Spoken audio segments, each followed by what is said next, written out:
കൊടുവള്ളിയിലെ അമ്മച്ചി കേട്ടോ. അപ്പൊ ഒരു 5-6 വർഷമായിട്ട് ഈ അമ്മച്ചി ഇവിടെ വർഷം തോറും അദ്ദേഹം സ്വന്തം ചെലവില് മിഠായി കൊടുക്കാറുണ്ട്. ഈ നബിദിന പരിപാടിക്ക് എല്ലാ വർഷവും കൊടുക്കലുണ്ട്. കാരണം ഈ ചെരുപ്പിന്റെ പണിയെടുത്ത് ജീവിക്കാണ്, വാടക താമസിക്കുന്ന ആളാ, കുടുംബങ്ങളൊന്നുമില്ല ഇവിടെ. എല്ലാ വർഷവും സ്ഥിരമായിട്ട് നാട്ടുകാർക്ക് മൊത്തത്തിൽ മിഠായി കൊടുക്കലുണ്ട്. ഇപ്പൊ ഇവര് പറഞ്ഞത് കേട്ടല്ലോ, ഈ അമ്മച്ചി കുറെ വർഷമായിട്ട് നബിദിനത്തിന് കൊടുവള്ളി ഇപ്പൊ ഈ മാർക്കറ്റ്, ഇറച്ചി മാർക്കറ്റിന്റെ ഇവിടെ എല്ലാവർക്കും മിഠായി കൊടുക്കുന്നത്. അപ്പൊ അത് ചെരുപ്പിന്റെ പണിയാണ് എടുക്കുന്നത്. അപ്പൊ അമ്മച്ചി ഇങ്ങനെ വരുന്നവർക്ക് അമ്മച്ചി എല്ലാവർക്കും എല്ലാ വർഷവും അമ്മച്ചിയുടെ ഒരു വക നബിദിനത്തിന്റെ മിഠായി. അവർ പറഞ്ഞത് എന്താ വെച്ചാൽ പുലർച്ചെ 4 മണി സമയത്താണ് ഈ അമ്മച്ചി മിഠായി കൊടുക്കാന്ന് പറഞ്ഞത്. ആണല്ലേ, മദ്രസിലെ പരിപാടി കഴിയുന്നവരെ.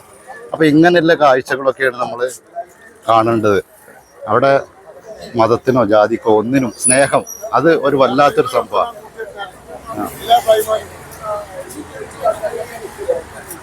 എന്താ ഇവിടെ ഭായിമാരെ ഭായ് പായസം എങ്ങനെ അടിപൊളി.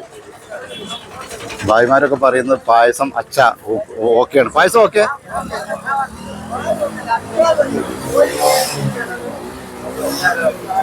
അമ്മച്ചിയുടെ പേരെന്താ? ക്രിസ്റ്റീൻ അല്ലേ. അമ്മച്ചി കുറെ കാലമായിട്ട് ഇവിടെ? എത്ര വർഷമായി? 39 വർഷമായില്ലേ. വേറെ ആരുമില്ല അമ്മച്ചിക്ക്? ഇവിടെ ഒറ്റക്ക്, അമ്മച്ചി ഒറ്റക്കാ താമസിക്കുന്നേ? അത് ശരി. അമ്മച്ചി ഒറ്റക്കാണ് ഇവിടെ താമസിക്കുന്ന, ഒരുപാട് വർഷമായി പറഞ്ഞു. എന്തായാലും ഇതൊരു വല്ലാത്തൊരു ഒരു അത്ഭുതം എന്നല്ല, വല്ലാത്തൊരു നന്മയുടെ, കാരുണ്യത്തിന്റെ, സ്നേഹത്തിന്റെ ഒക്കെ ഒരു കാഴ്ച തന്നെയാണ്. നമ്മൾ പല സ്ഥലങ്ങളിലും കാണാറുണ്ട്, പല വീഡിയോകളും കാണാറുണ്ട്, പല വീഡിയോയും വൈറലൊക്കെ ആയി പോലുണ്ട്. പക്ഷെ ഇതൊരു വല്ലാത്തൊരു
നമ്മൾ കൂടുതൽ അഷറഫാട്ടോ. അഷറഫാണ് ഇതിന്റെ കാര്യങ്ങൾ ഇവിടെ ഇങ്ങനെ മേൽനോട്ടൊക്കെ കാര്യങ്ങളൊക്കെ ചെയ്യുന്നുണ്ട്.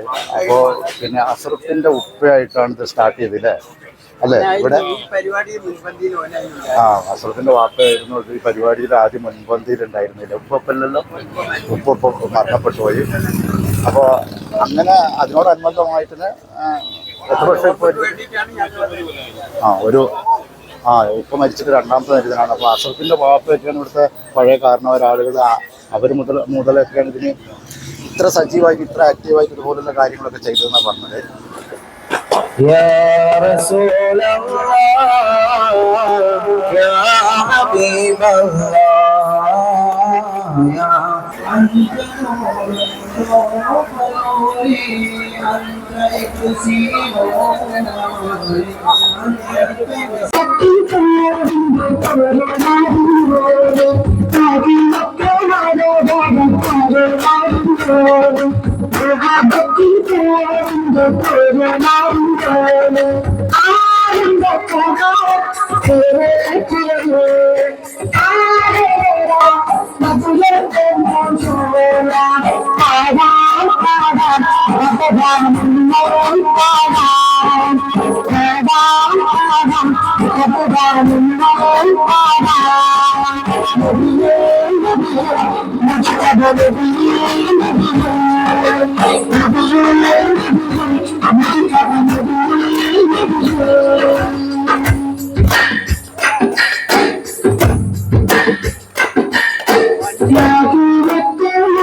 Thank you.